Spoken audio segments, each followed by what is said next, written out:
decided to land on us because he found a place where Kenya, we have democracy beyond democracy, where you can do anything and you can also decide. That's why he's using the same TikTok to spread all the women. And I don't know what we are still doing with this Russian man, Mr. Speaker, because this is one example where now we say, if our law in Kenya is strict on pornography, how did it end up on our TikToks? How? Those are things we need to deal with. The other thing that you realize, it is also a space where someone just does a crime and feels it's okay to just share this crime. And he will just use TikTok to share the same crime. And we need also the owners of TikTok to start telling us, because they are also responsible. If you have a space, a digital space that you've allowed people to use, then allow also a space to report. Mr. Speaker, it is so difficult to report a TikTok. And so, yeah, it is so difficult to report. It's not like Facebook where I'll go and pick a video, report until they'll pull it down. It is so difficult. And that's why we are saying, even for us, the Communications Authority must also give the people, those who have been given these spaces, who are international digital people, to ensure that they are able to be questioned, they are able to also be remanded when things are going wrong. So, Mr. Speaker, I support and I plead with the young people, let us create a space for both you, but also safeguard your siblings at home and the minors who are in school. I beg to support. KJ.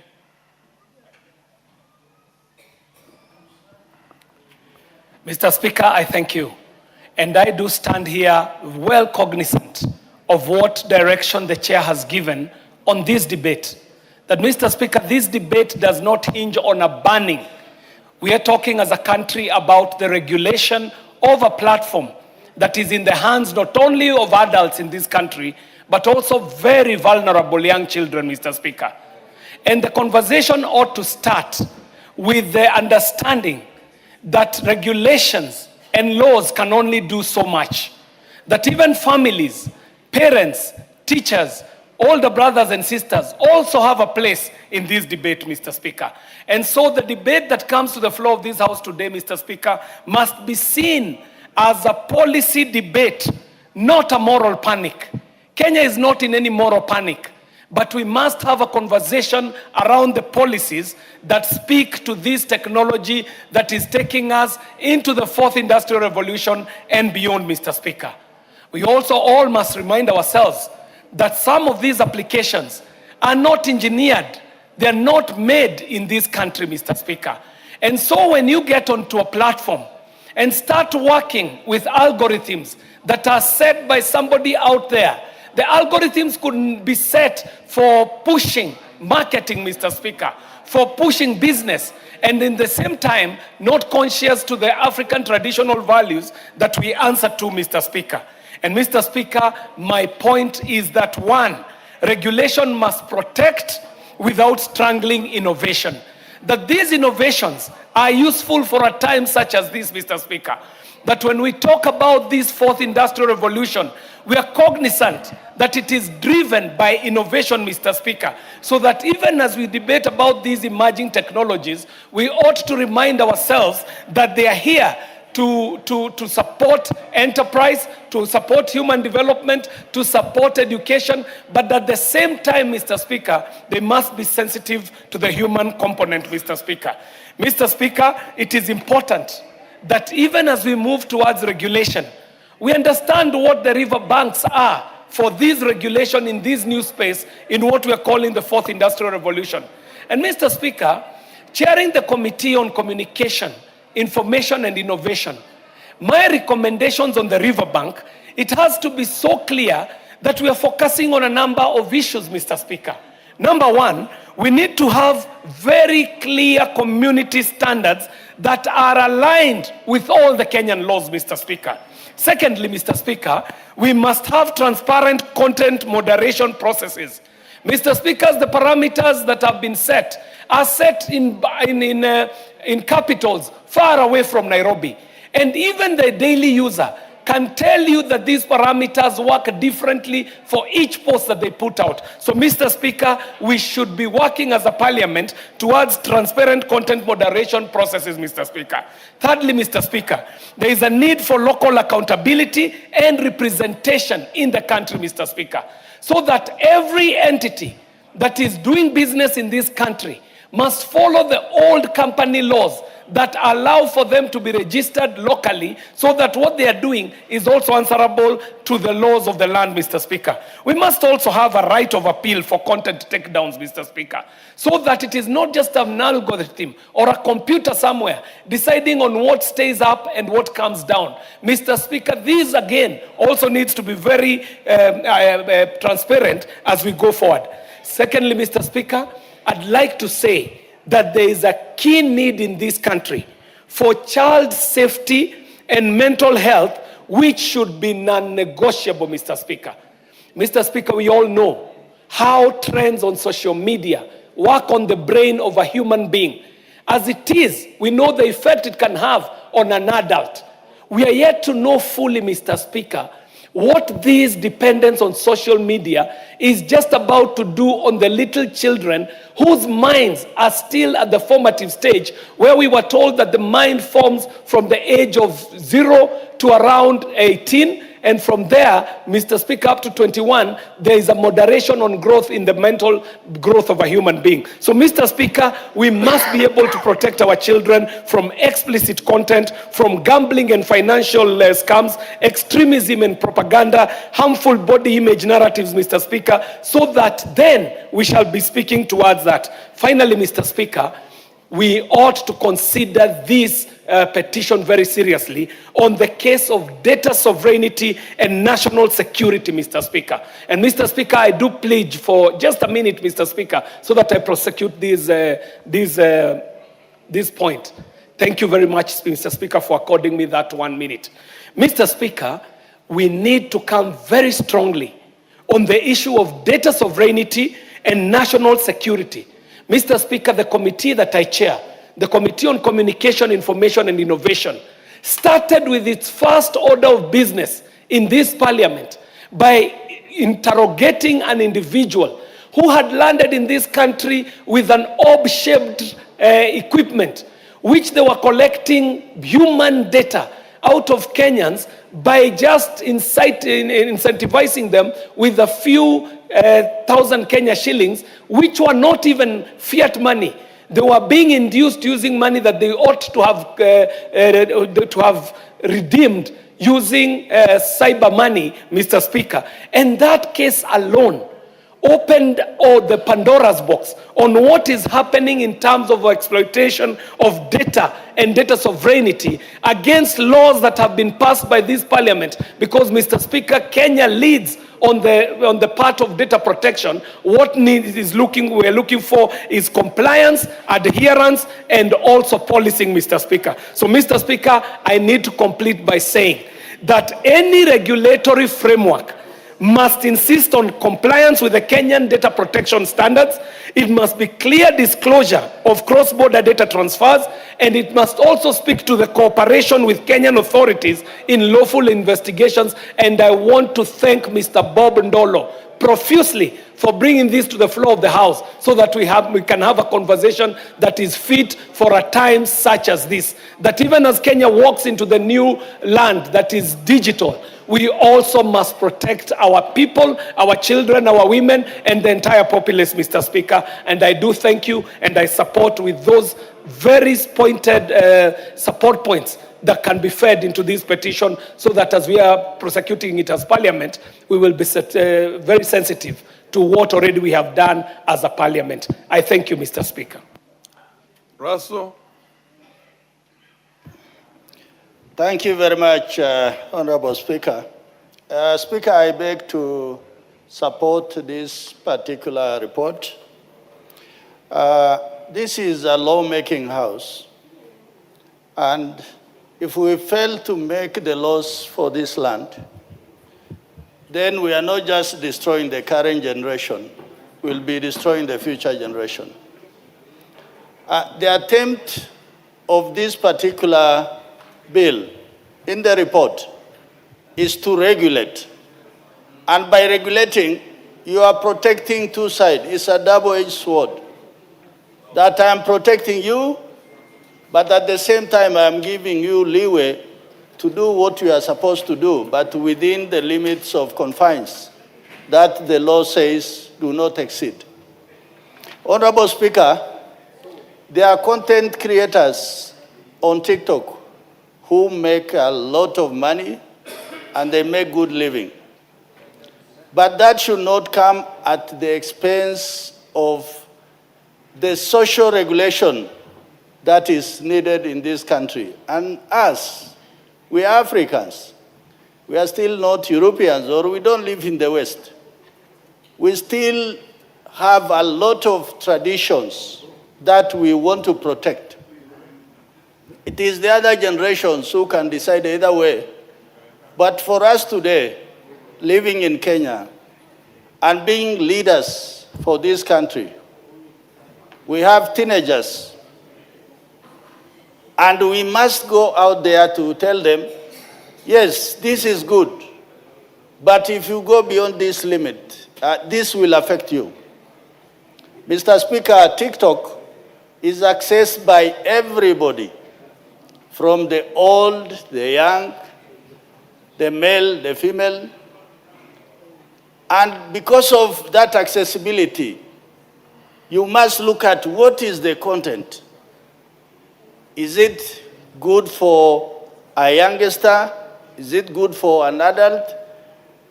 Because sometimes somebody flashes, even within Parliament, somebody all of a sudden sees the phone ringing and then he says, oh, what is this? So, Mr. Speaker, we have a moral duty as lawmakers of this country to say that what is not right for this country or what is not right for any generation should not be allowed in this country. Mr. Speaker, I agree with KJ when he says that a lot of these TikTok algorithms is done by other people in Europe, in China, in America, but we are just consumers. In a black box. Yeah, it is given to us in a coded language, and we just think that it is a simple thing. So when this committee of ICT sit, they must not sit on their hands. They must be brave men and women to say that you have crossed the red line. The Communication Authority of Kenya, Mr. Speaker, in the last motion, the leader of majority tabled a report about young Kenyans recruited as mercenaries to go and fight in Russia. It is indicative of people sleeping on their jobs. These are not one or two Kenyans who are being taken outside. There are hundreds of them, maybe in 500. What is the reason? Why hasn't somebody picked it up? Why is there no one before court? Because many of them are innocent youngsters who are seeking for a good living, greener pastures, but somebody else is spying on them, sending them to a foreign war so that they just become fodder for those wars. So for that reason, Mr. Speaker, even this TikTok, those organizations that are watchdog for the country must not sit on their hands, must put their hands on the button to say, no, you have crossed a red line. With those remarks, thank you, Mr. Speaker. Zamzam.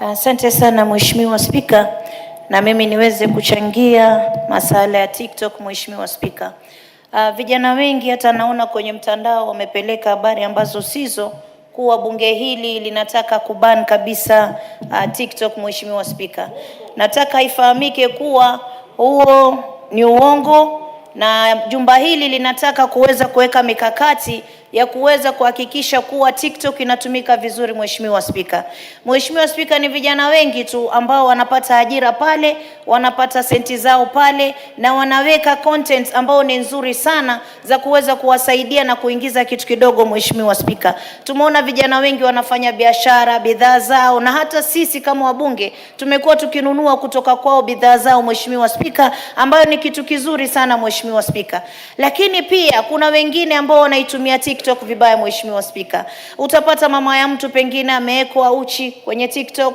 anachekwa, mtu ampigwa picha bila kujua, bila idhini yake, imetumika kutumia content ambao si nzuri. Mheshimiwa Spika, na watoto wadogo wakifika pale wanakutana na picha na video ambazo ni za kutamausha sana, ambazo zinawaharibu pia akili zao. Mheshimiwa Spika, kwa hiyo mimi nataka niwaambie vijana wa Kenya, sio kuwa nyinyi mnanyimwa kutumia TikTok lakini nataka iwekwe mikakati ambayo kwamba mtatumia TikTok vizuri ili muweze kujifaidi na kuendeleza maisha yenu. Mheshimiwa Spika, lakini Mheshimiwa Spika, ikumbukwe kuwa China mpaka wa leo wameban kwao TikTok kwa sababu walijua ina madhara gani. Mimi ningependa niseme taifa hili, kabla tungekuwa tumeanza kutumia TikTok, ingekuwa tumeweka mikakati.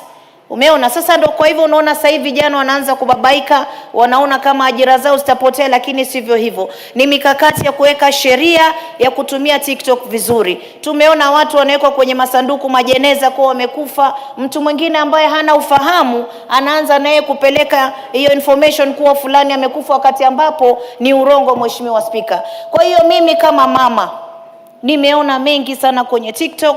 Nimeona watu wanatukana na matusi, wengine wanaweka live wanatukana na matusi mabaya, hata watoto wakipatikana na simu akiangalia anaona vitu ambavyo sivyo. Mheshimiwa Spika, lakini pia nimeona wengi ambao wanafunza masala ya herbals, masala ya mambo mazuri sana katika jamii. Mheshimiwa Spika, kwa hiyo sisi wale ambao sisi tunaangalia kuweza kutoa zile content ambazo ni mbovu ni wale ambao wanatumia TikTok vibaya. Na Mheshimiwa Spika, hii taifa inaongozwa na sheria, ambao sheria ilipigiwa kura na Wakenya wote. Mheshimiwa Spika, na lazima sheria ifuatwe hata kwenye mitandao.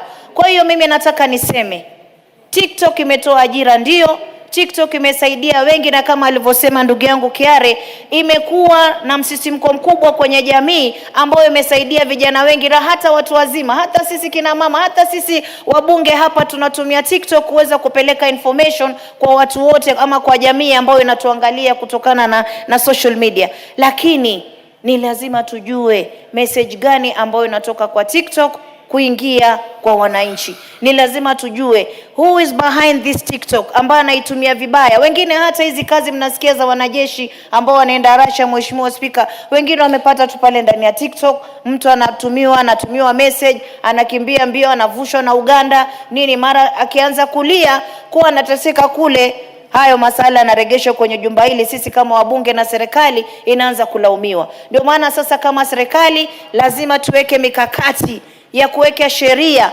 ambayo heshima itadumu ndani ya TikTok, nidhamu itatumika vizuri, na vijana wetu waweze kufaulu katika mambo yao mazuri ambayo wanayotumia ndani ya TikTok. Kwa hiyo nataka nimwambie kijana wangu mmoja kutoka Jomvu, ameniuliza mama, mbona bunge hili lenu linataka kufunga TikTok? Nataka nikwambie TikTok iko sawa utasi, wewe utumie kwa vizuri, wala msilete matatizo kwa wengine. Ni regulations tu ambazo tunaweka kuweza kuweka mikakati ya sawa. Asante sana Mheshimiwa Spika. Majority Leader.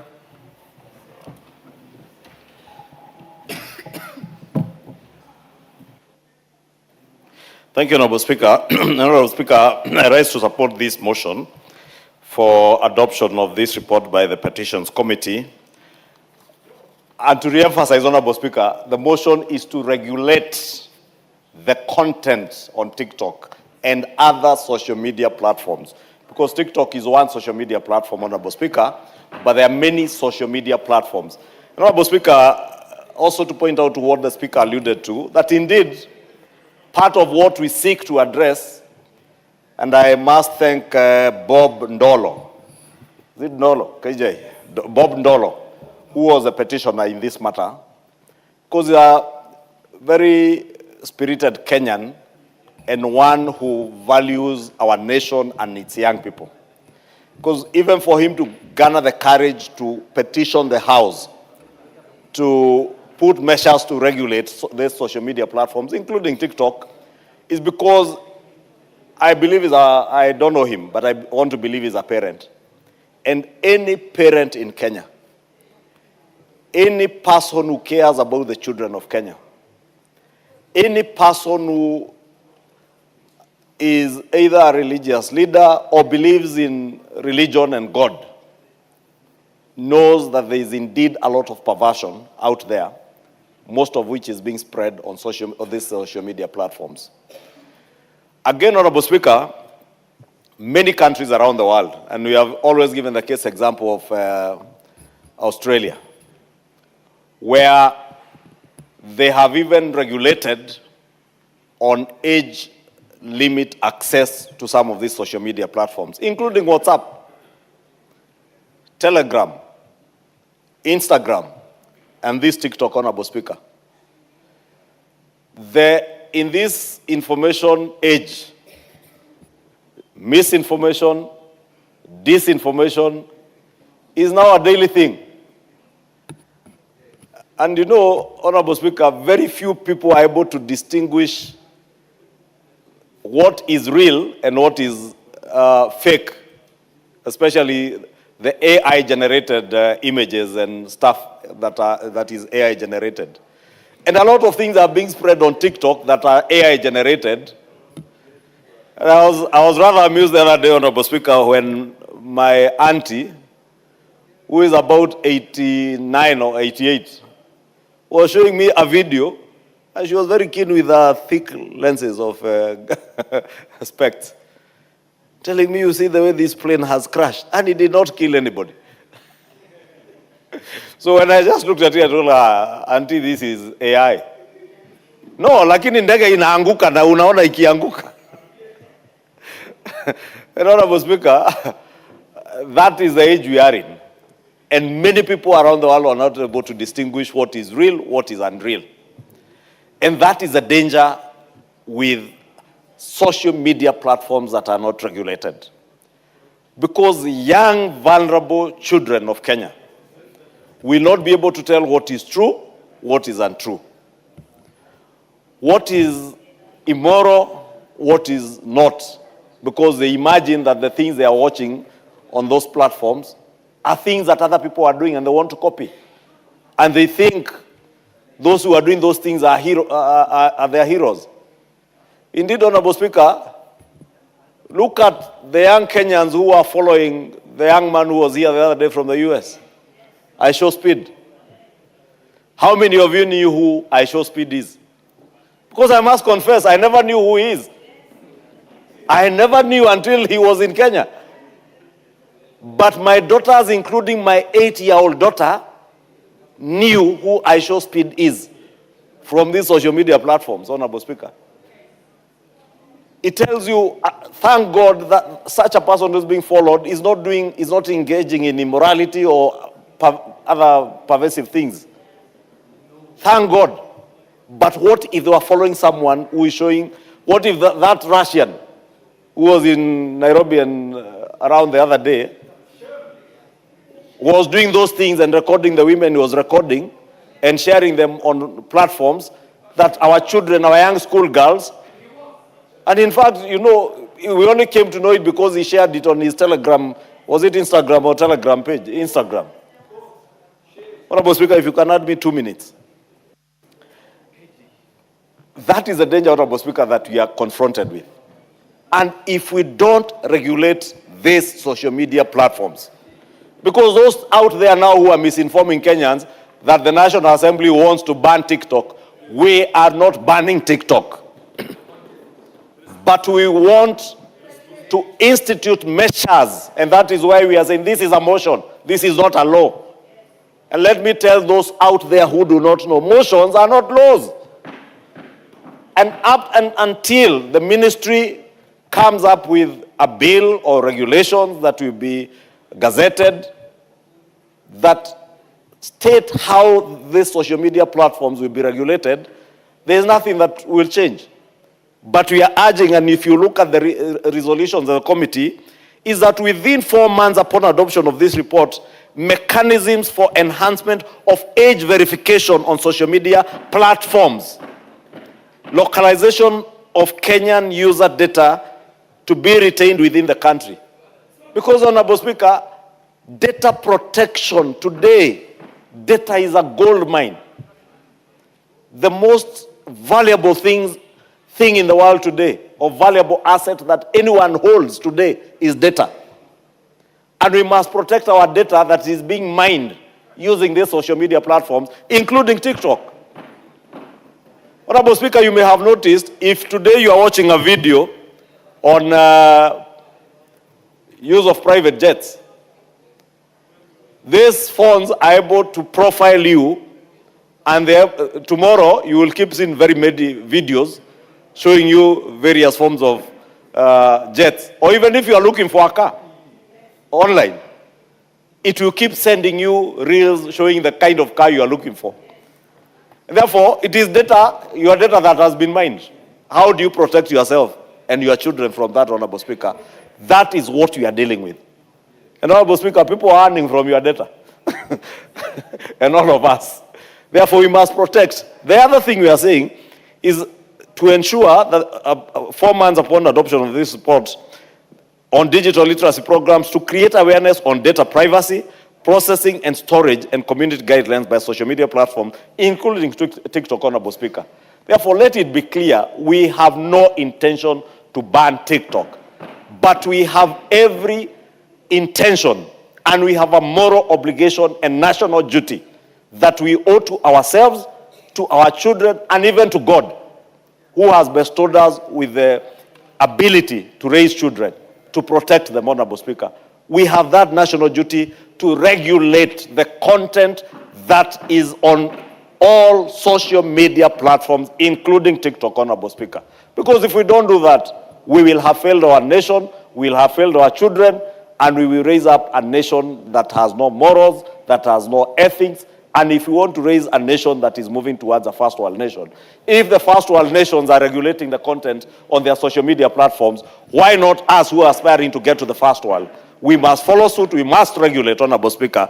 And I want to beg to support this motion and thank the committee for the immense work they put in. Thank Mr. Bob Ndolo, who petitioned the House. Indeed, his petition was a call for action because we are a bit late. Many other countries have done it, and we must do. We must also regulate on the age limits that are in this report, Honorable Speaker. It is not fair that our 8-year-olds, our 4-year-olds are able to view everything that they can view on their social media platforms, Honorable Speaker. We must protect our children, and I want to urge everybody in the country to support this endeavor to regulate the content on TikTok and other social media platforms without banning it. And I insist, TikTok and other social media platforms are not being banned. They will never be banned in this country. But we must protect the country and our children. Thank you.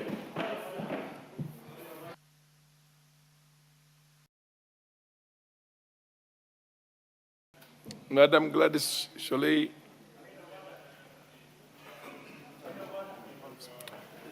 What's your point of order, Honorable Nzengu? What's out of order?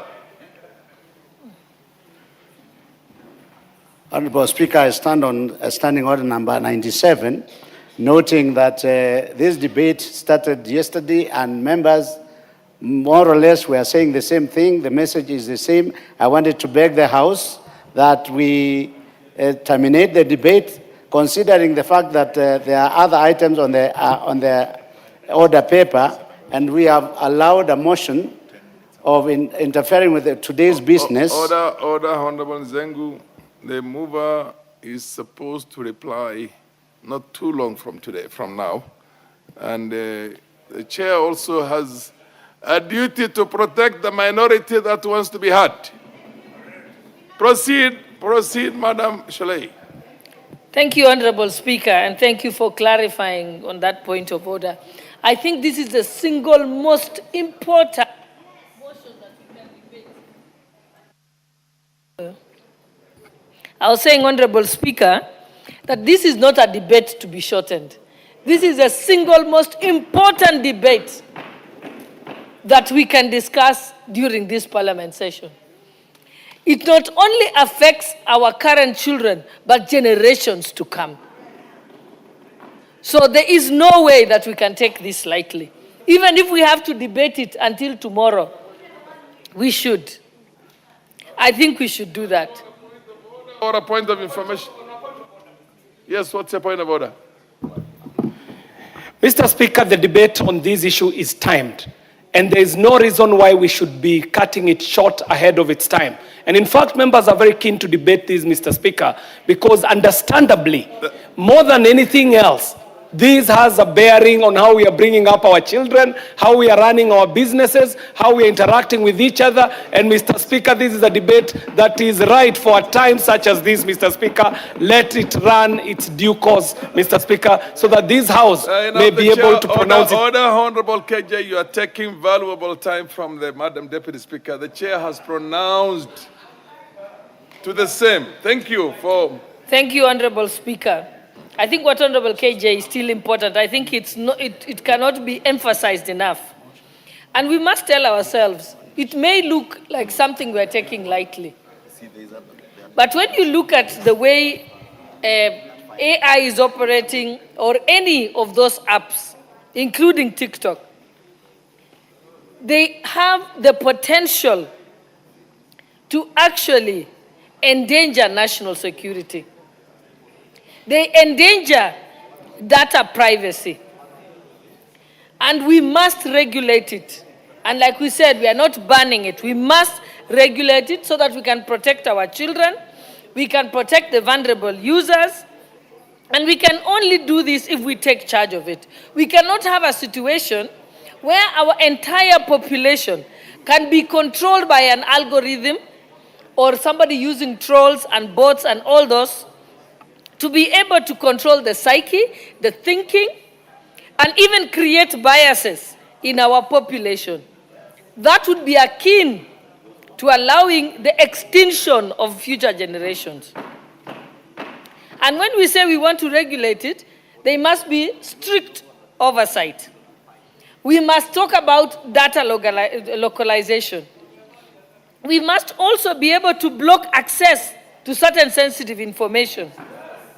And also, there is even potential misuse by which includes espionage on a country. It can also track the location of your population, including those who have sensitive information. For example, our army, our police, our intelligence service, even the movements of our military. It also has the potential, if it's uncontrolled, for it to spread propaganda in the country. It can also be used to suppress dissent.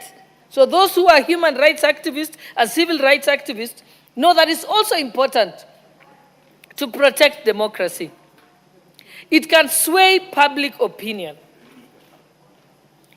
It can allow a foreign country or a foreign agency to mislead and control the minds of your population. It is more dangerous than a full-fledged war against a state.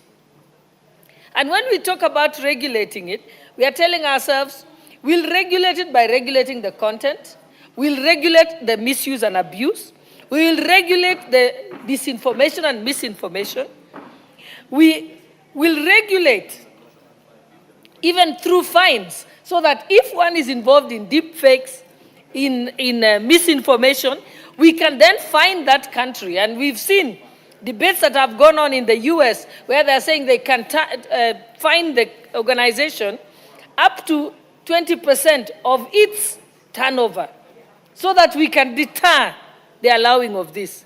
Again, when we talk about regulating TikTok and these apps, we are telling ourselves we are also protecting the mental health of our children and future generations. It has been confirmed by science that it's causing attention deficiency in our children. It is disrupting sleep. It is making them have eating disorders, Some of them have even been involved in harming themselves because they've been psyched that they should be a certain way, behave a certain way, go to certain places, look at themselves in a certain way. And this has caused children to have self-doubt and to not have self-esteem. Hence the reason why we said some suicides have been related to these social media applications. Also, and this debate is not just happening in Kenya. It's happening in Denmark. It's happening in Australia. And even not so long ago, the US Supreme Court upheld the regulation of these apps by the country. It said that the country or the nation has a constitutional right to protect their citizens from being controlled by such applications. But we are not saying that some of these applications are not good. They are good and can be used for good. They can be used to promote better farming activities. They can be used for teaching. They can be used for spreading certain national values and so on. But it can only, the beneficial use can only be realized if we stop and regulate the misuse and the abuse of it. And in closing, I'd like to say, anybody can look at what happened in Romania last year. In Romania last year, 2 persons who were the winner and the runner-up of presidential elections and who declared that they spent no money on the election, had thousands and millions of TikTok accounts, which were controlled from a foreign country. And in fact, because the algorithm they had was able to manipulate the minds of people, they were elected against a political party that had been around for more than 40 years. It just tells you the power that this has on our people. And when people were interviewed and asked, do you know this person? Have you ever met them? Have you ever heard them speak? They said no. They just were seeing it on TikTok that was flooding.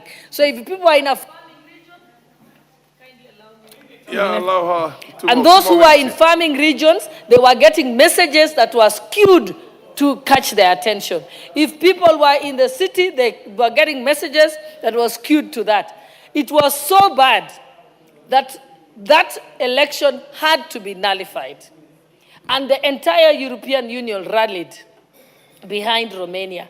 And they managed, thanks to their Supreme Court, to nullify it. And they went to the extent of the European Court of Justice. And it was declared that that election was null and void because it was won through misinformation and disinformation campaigns and not by telling people the truth. So as Kenyans, we must be very, very, very afraid.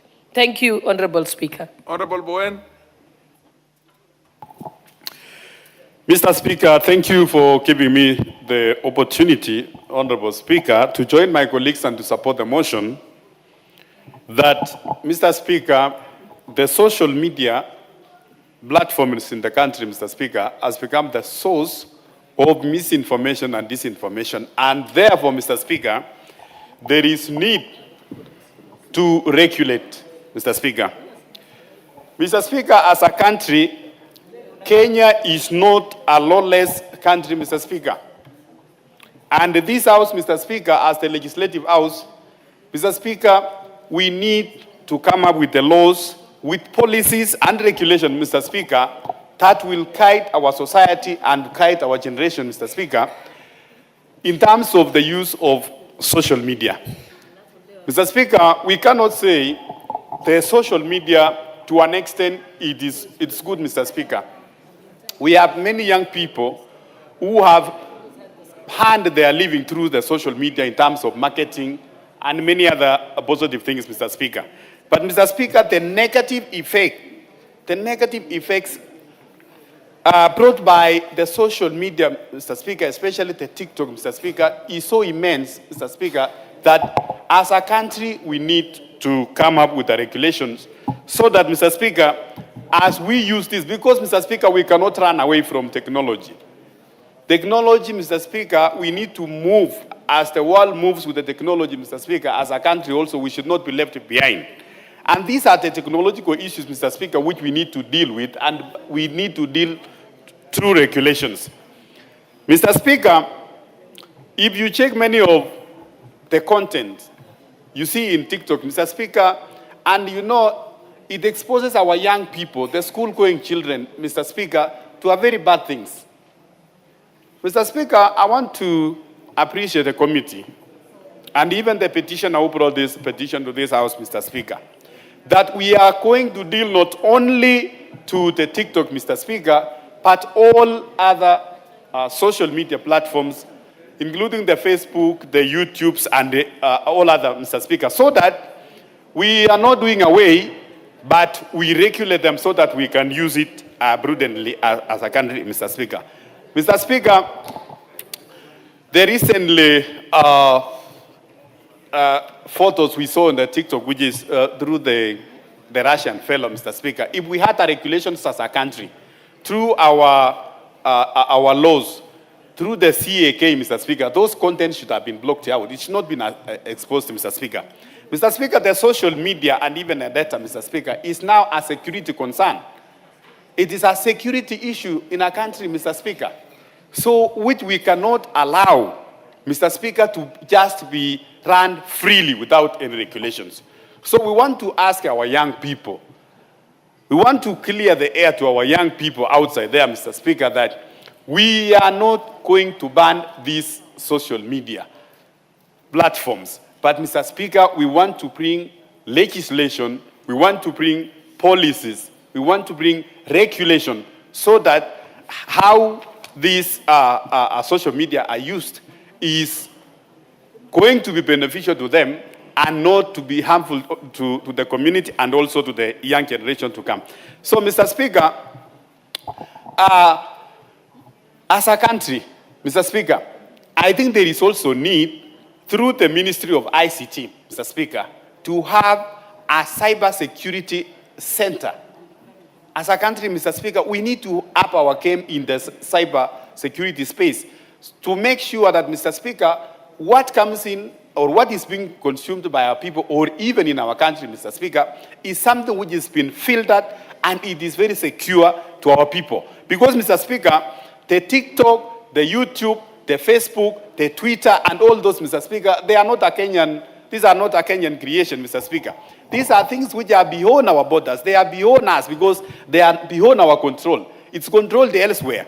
So, and the only thing we can do as a country, Mr. Speaker, is to come up with the laws so that we regulate what comes into our country, what is being consumed, and those which are threat to our national security, threat to our social justice, Mr. Speaker, and threat to our normal behaviors, Mr. Speaker, are filtered out or they are blocked. So, Mr. Speaker, I want to join my colleagues, Mr. Speaker, to say I support this motion, I support the petition, Mr. Speaker, and not only honorable members, that we leave it at this point as a motion. As the committee of petition, Mr. Speaker, I want...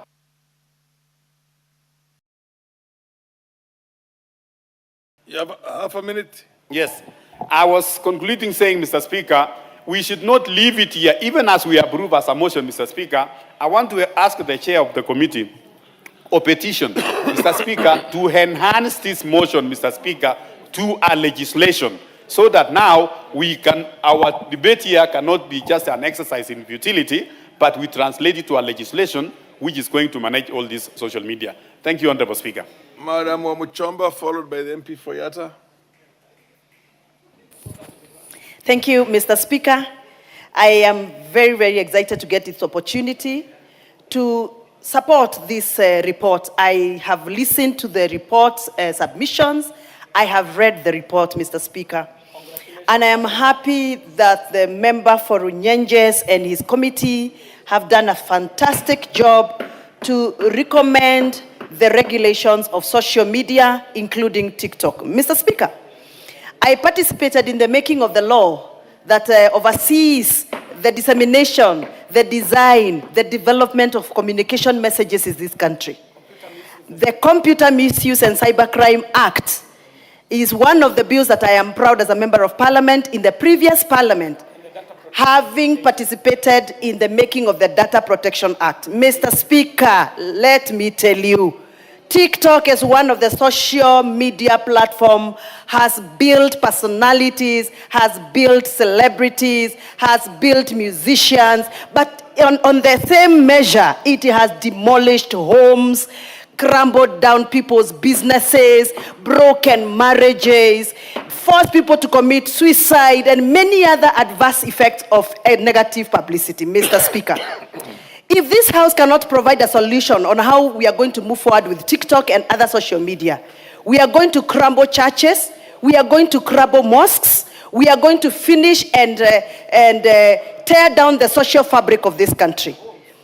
Mr. Speaker, I don't know whether you know how many women have lost their families, their husbands, their children out of the publicity. In my community in the mountain, people call it chai. Chai is tea, where people publish fake news and they use every available social platform to defame members of parliament, to defame musicians, to defame bishops. Right now in my county, Mr. Speaker, there is a bishop who is under attack because of those fake news.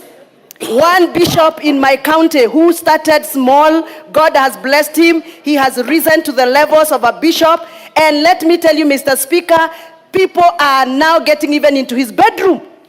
You can imagine when your children are watching their father being teared down on social platforms without control. Mr. Speaker, we cannot continue this way. I am a victim of the same social bullying. People have bullied me. They have drawn me with funny dresses which I don't wear. They have called me names. They have branded me names. They have occupied my private space. But I thank God because I'm a strong girl, and I'm sure you know that, Mr. Speaker. I'm sure, Mr. Speaker, you know I am one of those. Mr. Speaker knows Madam Amuchomba is a strong girl. There's no question about that. Very, very strong daughter of the mountain. But not every woman who is attacked like Wamuchomba will overcome. Not every bishop who is going to be attacked like Wamuchomba will overcome. Yes. Not every family man who is attacked like that bishop from my county will overcome. Mr. Speaker, this molestation of social media must come to an end. I have allowed them to molest me because I'm strong, but I'm not going to allow them to molest bishops who are doing very good work. Like that bishop I'm talking about, Mr. Speaker, just done that the other day. He paid school fees for over 500 children, getting to grade 10. And this is somebody who is doing something. Every Sunday, that bishop is feeding thousands of families in his church. He gives them unga every Sunday. But because there are people who want to use social media to bring him down, they create fake news around his family, his wife, his children, and it is trending all over. Mr. Speaker, this House is the only solution that is going to provide sobriety in social media. Mr. Speaker, as one of those who made the data protection law in the previous parliament, one of those who participated in making of Cybercrime Act with KJ here, we are now supporting this report, mandating the committee relevant to come up with proposals on how we are going to regulate social media. We are not banning, but we must regulate.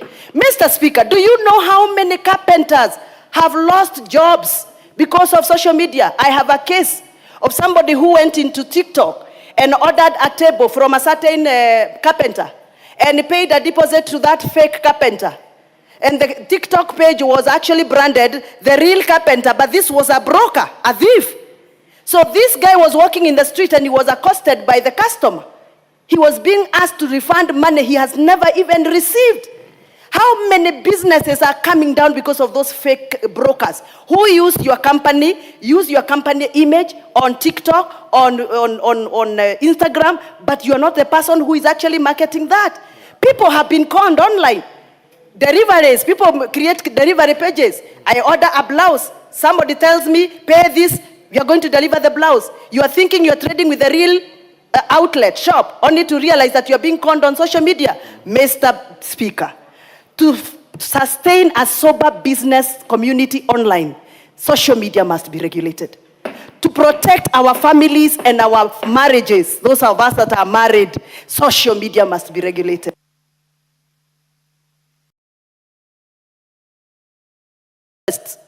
Mr. Speaker, For us to continue having a sober parliament like this one, where we report only what is being handled here as the business of the House, we must regulate social media.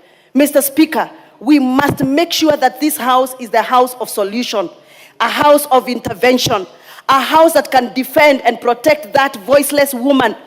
You can imagine how those women who are showcased having some affairs with some Russian character are feeling. Those are women with dignity. What would have happened if those women were Russian? What would have been? What would have happened? You can imagine that woman who is seeing herself in every social TikTok, every social media platform, her private parts, her body. Yeah. You know, all what is going on, Mr. Speaker, is crazy. Yeah.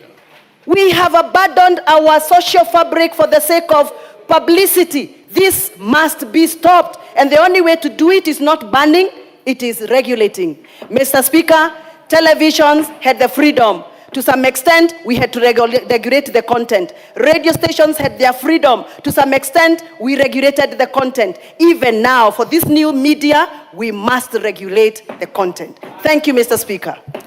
Rest assured that you have the total support of the chair. Total, undivided, 110% support of the Speaker of the Kenyan National Assembly and his deputy. The value system in this country must be protected and families must be protected. And I assure you, anybody who is going to be on this chair will be on your side through and through. Now I think Ngusia, take no more than 5 minutes. Oh, no, it's not Ngusia, MP Fayata. Yes. MP Fayata, eh? Thank you, Mr. Speaker. I thank you actually to the petitioner who brought this particular petition. Yes, Honorable Basil, continue. Yes. I raised to support the petition to regulate the TikTok, and not only TikTok. We should be talking of all social media platforms. Mr. Speaker, Kenya is not the first to do this level of legislation and the regulation of social media platforms.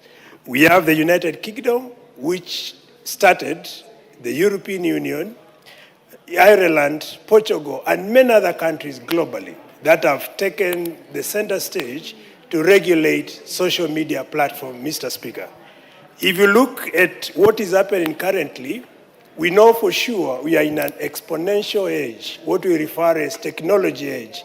And young people, we talk of Gen Zs, Gen Alpha, the Beta, Gen Beta, and many other generations to come. All this will be glued to social media, Mr. Speaker. And as a parent, we have a duty to regulate the content, the sites that are being visited by our children, because it's very important to protect these young generations for betterment of this country and many other countries globally. So, Mr. Speaker, if you look at TikTok, for instance, there are many benefits of TikTok. It is used as a creation expression center. We have dancers, we have artists, and so many other people who are actually benefiting and expressing their talent through TikTok. And that is why from onset we said we are not banning, but we are regulating. We have people who are benefiting from employment. They are advertising whatever products they have. Men are even being actually showcasing so many forms of talents within the TikTok and many other social media platforms. There is also an element of education. We have seen situation of health tips and many other education activities happening through TikTok and social media platforms. So, Mr. Speaker, what we are doing as House is actually to regulate what appears in the social media platform. And there are many benefits for this regulation. Mr. Speaker, one is to enhance data protection. We have seen a situation of data transfer, but through regulation of what happens within the social media platforms, we'll be able to limit the data transfer and enhance privacy of what is being shared in the social media platforms. Mr. Speaker, we have seen potential foreign influence through TikToks, Instagram, and other social media platforms. So through regulation, we are going to minimize foreign interference in TikTok and social media platform, which could actually have a potential risk on the country, sovereignty and intelligence, which we have to protect as a House, Mr. Speaker. Importantly, there is element of misinformation, fake news happening through TikTok and other social media platforms. So through regulation, we are going to reduce misinformation, we are going to reduce elements of fake news and other information which have been misused or abuse of information through TikTok and social media platforms. And then consumer protection, Mr. Speaker. We have seen a situation of influencers, people who are paying promotions and who are actually taking advantage of lack of legislation to regulate how TikTok and social media platforms are done. So through this petition, as a House, we are going to come up with the proper laws to regulate this element and reduce or enhance consumer protection, because that's a duty we have to do as legislators. So in summary, to summarize my only summary, Mr. Speaker, this particular petition, through the petitioner who brought it forward, we are going to strengthen the privacy of data. We will be able to support or promote national security, because as I said, there is foreign interference which has a potential risk on intelligence of this particular country, Mr. Speaker. We are going to promote child protection, because as parents we have a duty to protect our children for current and future generations, Mr. Speaker. And then finally, transparency and accountability, because through regulation on TikTok and other social media platforms, we'll be able to attain high level of transparency and accountability, which will be an ultimate goal that we are all championing to see. So with those few remarks, I support and I rest my case, Mr. Speaker. Where is the mover of this motion? The chairperson. Actually, we had allotted 1 hour, and I think we have already anti-corruption. Anti-corruption on social media regulation. Okay, you got 2 minutes, and then the mover will be called to reply. Thank you, Mr. Chair. I chair the African Parliamentarians Against Corruption. The biggest problem we are having is AI and corruption, TikTok and corruption. The biggest problem, I also sit on the ICT committee. Our ICT Act that we've been working on is over 25 years old, and we are trying to pick up. My own phone is only 2 years old, and the AI is moving very, very fast. The problem of TikTok, I support the motion. China blocked out TikTok. The other day, Mr. Speaker, WorldCom, the people who were taking iris information, and we had taken them to task, after 2.5 years, have now deleted that false information they got. TikTok collects false information about everybody. And I think that only way possible, and Mr. Chair, you and me, we went to certain school. Yes. And change is freeze, change and unfreeze. The point is here, all the countries who are working on TikTok have done that. First, block it totally. Then work out those items that are working properly and release them over time, so that we do not allow the viruses to come in, Mr. Chair. So, Mr. Chair, I support this, but I say we must work properly by blocking TikTok and some of the others, because the other day I saw the whole of Nyayo Stadium shouting the name of our friend Sufuna. So I was so excited when I saw this, that the rugby people, when I found out it was wrong. Mr. Chair, there are TikTok going around in Kisumu, and people have actually told me, and I'm apparently told my wife has divorced me. Give him a minute. Let me Yes. just conclude. Mr. Chair, we were shocked when my wife told me something that she is hearing that we are divorced. I said, what do you mean? This is what we're saying is negative. Us politicians will deal with this. But Mr. Chair, we are here. The only way to change is to go freeze, change and unfreeze. There is no way to say, okay, we will try and do this and this. Like malaria, Mr. Chair, as you're trying to get the vaccination for malaria, the thing changes. So the only way to do it is stop. The way we did COVID, Mr. Chair, we must move physically and fast. An ICT committee that I sit on, we will look into this issue and come back. Those people who are saying that this is a good thing, the gun was a good thing, Mr. Chair. The gun was a good thing. You know what has done? We have had people killing children in the USA. We have had children here being violated. We have the dark web, Mr. Chair. And I think these are the things that we must attend to. Thank you for the 2 minutes, Mr. Chair. The mover. Thank you, Honorable Chair. Mover to reply. Yes. Proceed. Thank you, Honorable Speaker. If I may be allowed, I would want to donate a minute to my Vice Chair, and then I'll finish. Fair enough. Who is your Vice Chair? Honorable Janet Sitiene. Proceed, Honorable Janet. Thank you, Honorable Speaker. I also wish to add my voice to this very important motion, and on the outset agree that TikTok should not be banned, but it should be regulated. Should be regulated to be able to safeguard Kenyans from the negative effects arising from the use of social media platforms. It should also be regulated to safeguard our children and protect our children from accessing such contents that pollute their minds. Otherwise, TikTok is a very good platform that can actually earn income and be monetized to be able to empower our youth.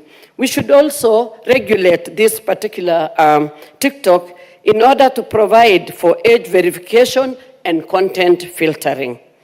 Through the Data Protection Office, Ministry of ICT and Digital Economy, they must compel the TikTok people to localize their offices in our country so that we are able to access and report any issues that pertain to TikTok. We need to compel them to put their offices within our locality to protect our data, privacy, and also our national security. ICT should also look at the content moderators to provide adequate psychosocial support to them because they are no.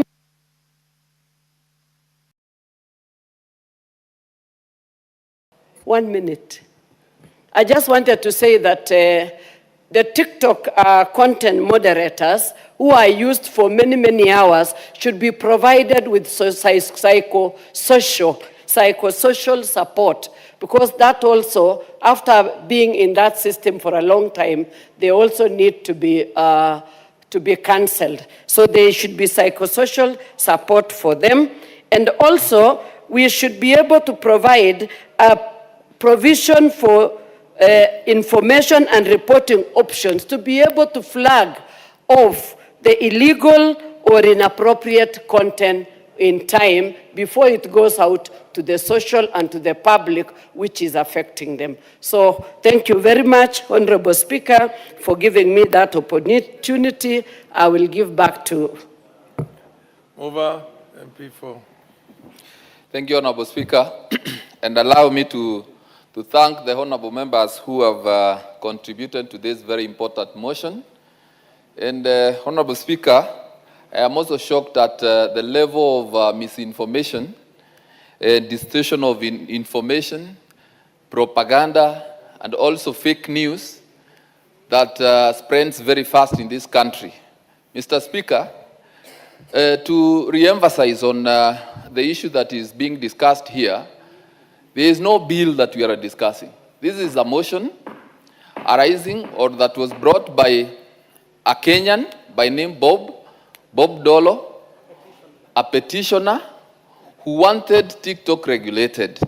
And from the contributions from the honorable members who have added their voices to this motion, Honorable Speaker, you have heard that honorable members support this idea, because we have a duty and responsibility as leaders to protect even the very young people who are our children from accessing information that is not good for them. So TikTok, no one is going to ban TikTok. No one has indicated that TikTok should be banned. What the petition has prayed this House to do or to push for is for regulation of TikTok so that only good information is shared on those platforms. And Honorable Speaker, no one is disputing that TikTok is a good platform.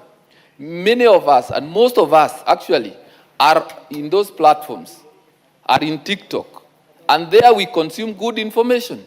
There we learn a lot, we get entertained. We are witnesses that TikTok has really employed indirectly so many young people. So the idea of having it banned is neither here nor there. The issue is TikTok being regulated and other social media spaces so that only correct or other good information is shared for the consumption by the Kenyan public. But Honorable Speaker, also allow me to call out people and also honorable members of this House who have misinformed the people. Only 2 hours ago, I have seen the honorable member for Manyata, who has only come here for a minute and gone out. I've seen him in the village misinforming the people that TikTok is being banned. And he has promised the people that he would come to Parliament and oppose the motion. But surprisingly, he has come here, listened to the contributions, heard that there is nothing to do with banning, and he has quietly left. So I ask myself, is it not irresponsible for a leader to go and misinform the people that he'll come here and oppose a motion, and then he comes here and chickens out without uttering a word? It is irresponsible, and we leaders must take the front seats, take leadership in informing the people on the right information. So, Honorable Speaker, I want to thank all the honorable members who have contributed to this motion, and also the members of the committee, the Public Petitions Committee. And Honorable Speaker, I have also noted that many members have praised the committee, and I want to thank the members of that committee because they have renewed energy and they are very committed. 100 why lack a quorum, and I have seen them support the committee's work so diligently. So, Honorable Speaker, I thank you and I reply. I beg to reply. Thank you, Honorable Speaker. Honorable members, I'll now put the question. That this House adopts the report of the Public Petitions Committee on its consideration of a public petition number 41 of 2023 regarding regulation of TikTok in Kenya, laid on the table of the House on Wednesday, the 25th September, the year 2024. Will as many of those opinions say aye?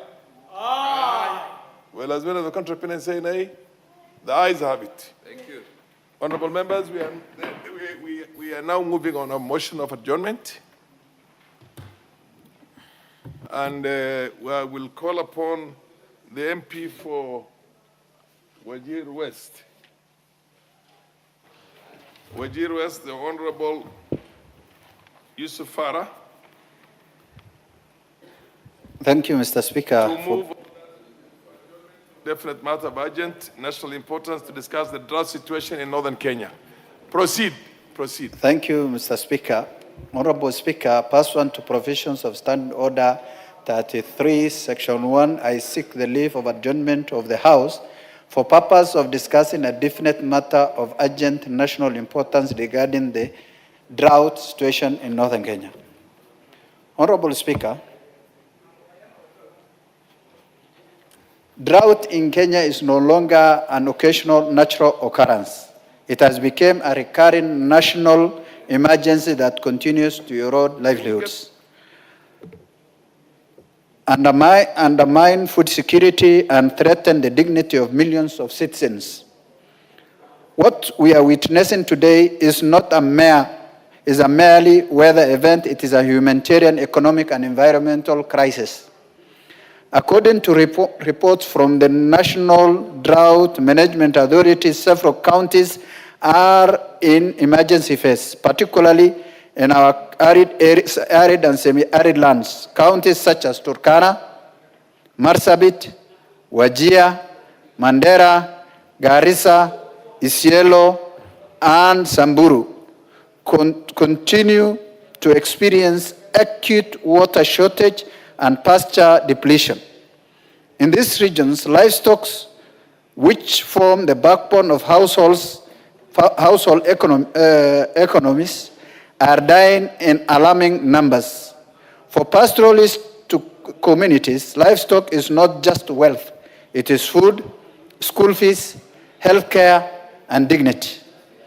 Honorable Speaker, women and children are walking as far as 80 kilometers in search of water.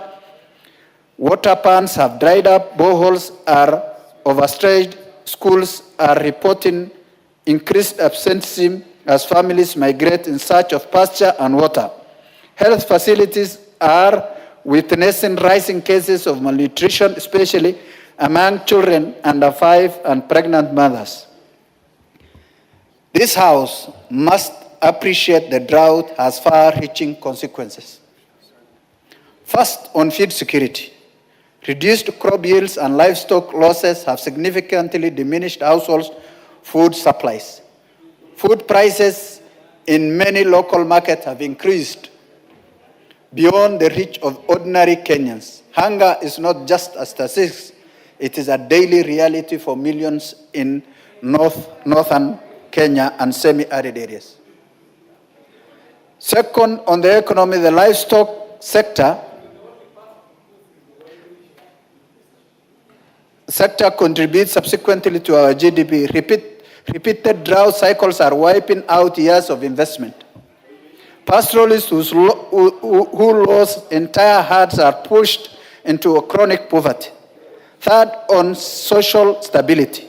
Competition over scarce water and pasture resources has led to increased conflict between communities. Displacement, insecurity, and school dropouts are becoming common features in drought-affected areas. Honorable Speaker, while the government has made some efforts through relief food distribution, cash transfer programs, and coordination with county governments, serious gaps remain. Relief efforts are sometimes delayed and even scarce. Logistics challenges limit equitable distribution. Most importantly, we continue to treat drought as emergency response issue rather than a long-term structural challenge. Kenya is highly vulnerable to climate variability. Climate change has made drought cycles more frequent and severe. Yet our agricultural system remains heavily dependent on rain-fed farming. Our water harvesting capacity remains inadequate. Honorable KJ and the Honorable Member for Manyata. Degradation of forest. We have a motion of adjournment to deliberate on the effects of drought in the country, where the livelihoods of millions of Kenyans are affected. The least I expect from the House is to be in silent, listen, and participate very well. Proceed. Degradation of forest and water catchment areas have further compounded the crisis. Honorable Speaker, drought should not surprise us. It is predictable. Early warning system exists under the National Drought Management Authority. What is often lacking is timely action and sufficient resource allocation. I therefore propose the following urgent measures. The government should declare severally affected regions as a disaster zone to unlock additional emergency funding. Scale up and fast-track emergency food and water interventions. Expand livestock offtake programs to caution before herds are completely wiped out. Accelerate drilling, rehabilitation, and solarization of boreholes in ASAL counties. Honorable Speaker, protect me from my friends here. Honorable members, the MP for Runyenjes. Honorable Menje is I making... thought you also come from an area where the effects of drought is devastating to some of your constituents. Cash transfer programs should protect vulnerable households. However, Honorable Speaker, emergency measures alone are not enough. We must adopt long-term sustainable solutions. First, we must invest heavily in water infrastructure, dams, water pumps, irrigation schemes, and water harvesting technologies. Second, we must expand irrigation-based agriculture to reduce our reliance on rainfall. Third, we must promote climate-smart agriculture and drought-resistant crops. Fifth, we must protect and restore our water towers and forest ecosystem to enhance environmental resilience. Honorable Speaker, drought management requires coordinated multi-sectoral approach. National government, county government, development partners, humanitarian agencies, the private sector and civil society must work in synergy. Agencies such as the Kenyan Red Cross Society and the World Food Programme have continued to support affected communities, but humanitarian assistance should not substitute sustainable policy solutions. As Parliament, we must also strengthen oversight to ensure that funds allocated for drought response are used prudently, transparently, and reach the intended beneficiaries. Accountability is critical if public trust is to be maintained. Honorable Speaker, drought is not just an environmental issue. It's a matter of human rights, economic justice, national stability. The lives of our people, especially those in ASAL counties, matter just as much as those in urban centers. Equity demands that we invest proportionately in regions that are most vulnerable. Let us move from active crisis management to proactive resilience building. Let us shift from relief dependency to sustainable development. Let us ensure that no Kenyan dies of hunger in a country placed with a vast potential. I urge this House to treat the matter of drought with the seriousness it deserves and to push for comprehensive, well-funded, and long-term solutions. Honorable Speaker, I thank you and I beg to move.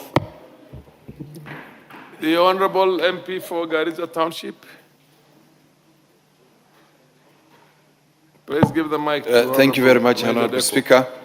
In support of the motion raised by my colleague from Wajir West.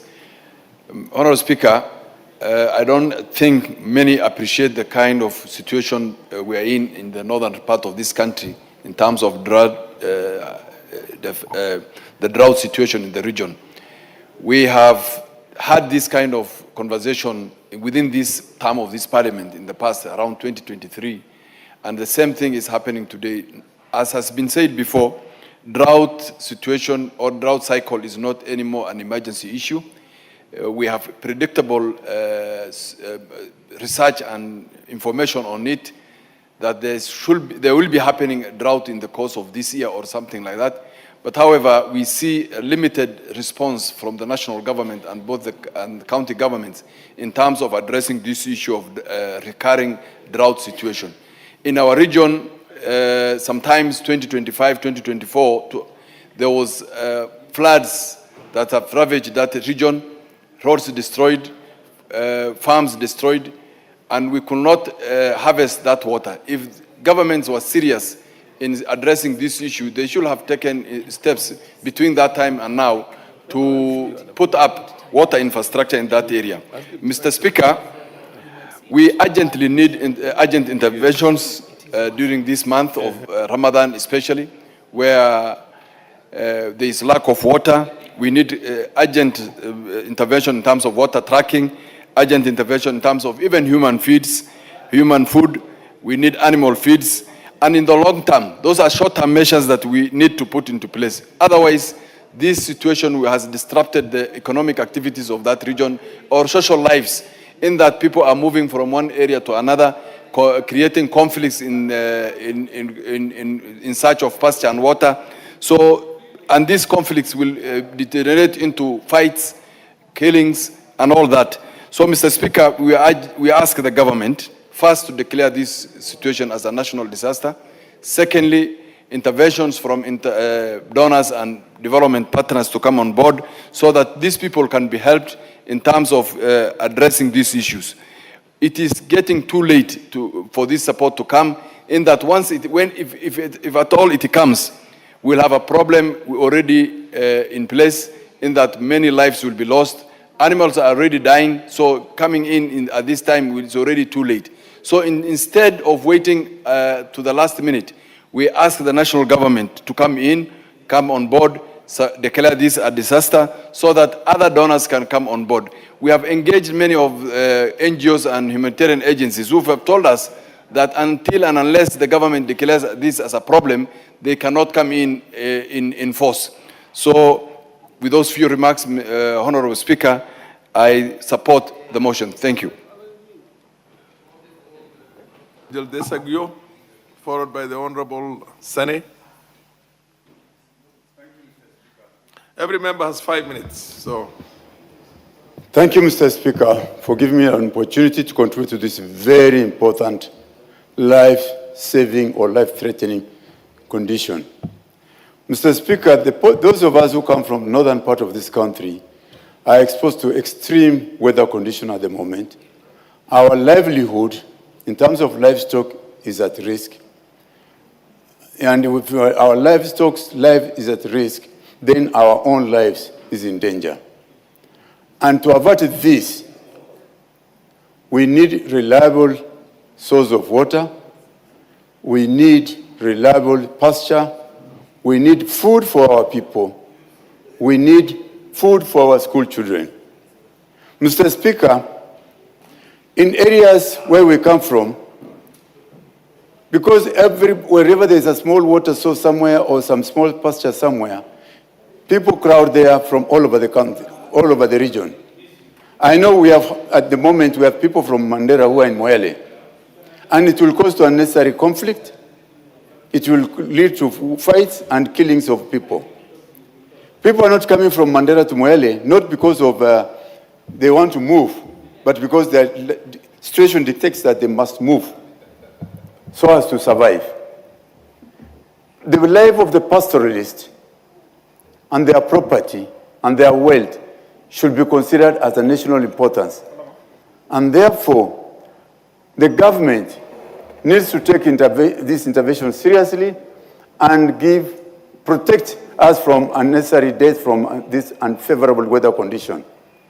I know in parts of the country people may not understand what we are talking about, but truly our people's lives are in danger. And we need protection so that we do not have unnecessary loss. In 2023, millions of livestock were lost. That was translated to billions of Kenya shillings, which were lost. I thought by now we will have been in a position to stand up and say no to this recurring droughts. And as one of the former speakers said, members said, the government needs to take this matter serious.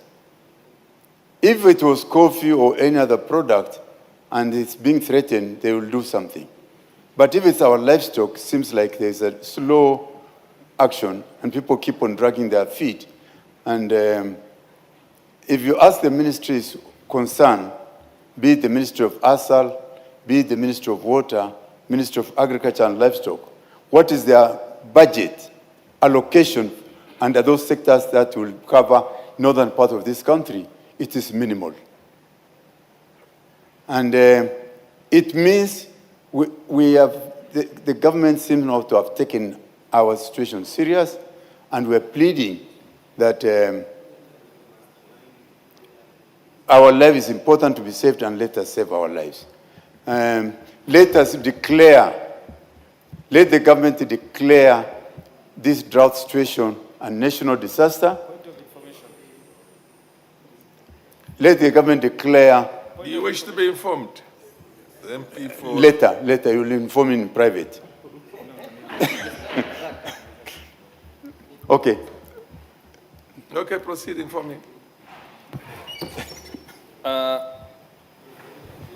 Thank you, Mr. Speaker. I wish to inform the Honorable Dr. Guyo that this issue of livestock, specifically livestock that he has mentioned, that where I come from, Kajiado, Narok, we have been hit by the worst. We have lost the largest number of cattle, sheep, and goat.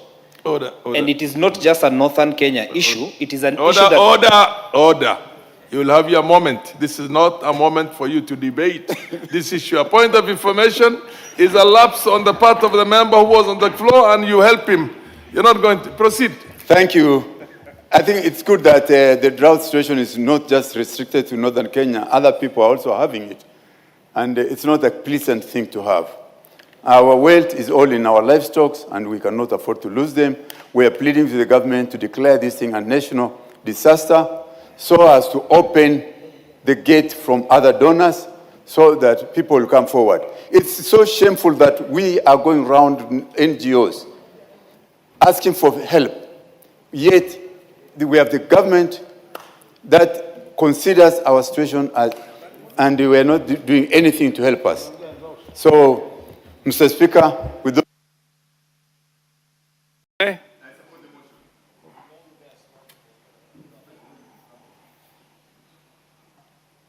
Proceed, give the mic to Honorable Sene.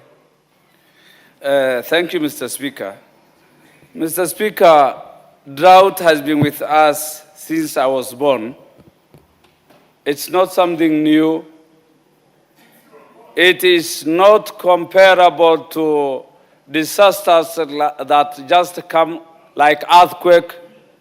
It is something that can be predicted. It is cyclic. Its trends can be established in a very scientific way. There are early warning systems that foretell the situation as it comes.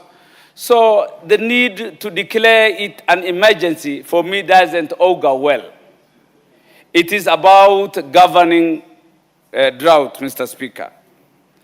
It is governance part of the drought that matters than the mere declaration or the political declaration of drought as an emergency, Mr. Speaker. We don't need knee-jerk, ad hoc, impulsive actions in managing droughts. We are in a drought right now, and for sure I can predict, at most, in 2 years, there will be a similar drought. So this habit of always requesting,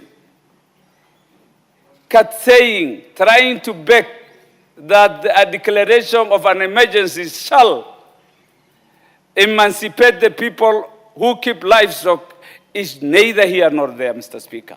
It is a governance issue. Mr. Speaker, we need serious preparedness.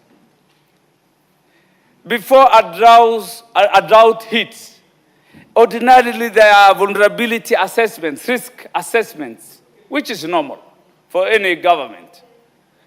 There must be plans for mitigation. This should have happened so that no life is lost or livelihood is put to risk, Mr. Speaker. So it is about preparedness, pre-planning, putting contingency measures in place, which is all about governance. We need to at least build the resilience of those who are affected, the livestock keepers, so that their vulnerability is built. The accretion from this shock that has become a normal thing. Drought is a normal thing, Mr. Speaker. It is no longer a new thing. It is not an emergency. It's not an earthquake that hits you without warning. Droughts are known, and they will be with us now and into the future. Even the long rains, we are moving forward. There is a possibility, as the early warning signs are trying to indicate, that rain shall be below the normal. That should prepare any institution that has responsibility in managing drought or this kind of job. Mr. Speaker, pasture management is a serious thing that should be done. And that means grazing management and making sure that there are supplementary feedings. If the natural feed is not available because of drought, a government has to make sure that there is supplementary feeding measures to save lives and livestock. Mr. Speaker, water harvesting, we are talking of a drought now. Suppose it rains in March. What will happen in all over the country is another disaster, emergency, in the name of flooding, which will wipe away animals that have already lost their weight, vulnerable people, all will be lost by the rains. So we are talking of a disaster while we have in mind it will beget a disaster. A drought begetting flooding. So what shall we do to this flooding, which is a curse and a blessing in equal measure? Mr. Speaker, we need to harvest this water.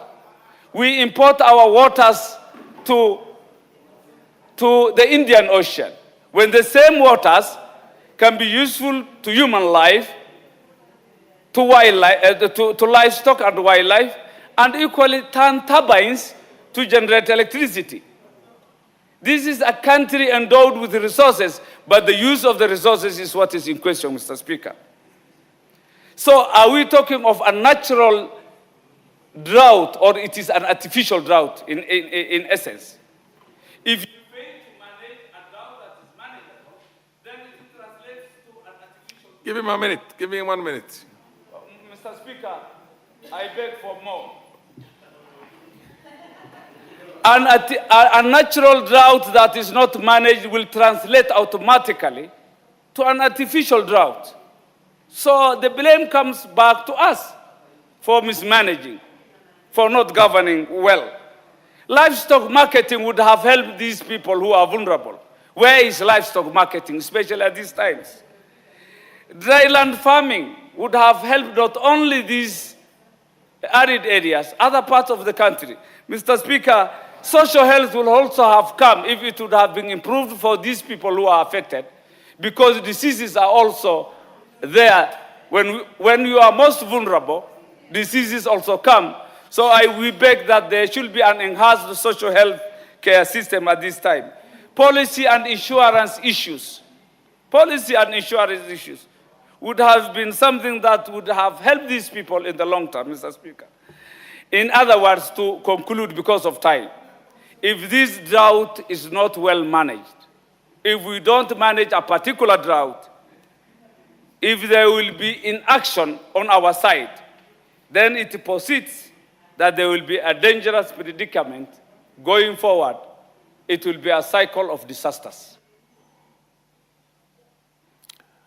The Honorable Wako, Naomi. Thank you very much, Honorable Speaker, for giving me this opportunity to add my voice to this debate. And from the onset, I want to say that I support this motion because the situation in ASAL areas is quite bad. It is threatening the lives of human beings. The animals have already started dying. The school-going children are no longer able to attend their classes and concentrate on their education simply because of the challenges. And majority of the pastoralists move from one place to the other, which is affecting the education system in that part of the country. And unfortunately, they will sit for the national exams when the time comes. Honorable Speaker, again, we know very well that the drought situation in Kenya is something that has been there, something that even the other leaders who have been there before us have debated on. It's something that the government has declared as national disaster, but we have never found a lasting solution. Honorable Speaker, 63 years after independence, we are still handling the drought situation in ASAL areas as if it is a new thing that is coming up. The climate change has worsened this situation. And many of the people who live in ASAL areas, in fact, they are not sure of whether they will survive the following day. Not the following year, not that they fear to die because of sicknesses and other things, but just because they have no food and water, they wonder whether they will survive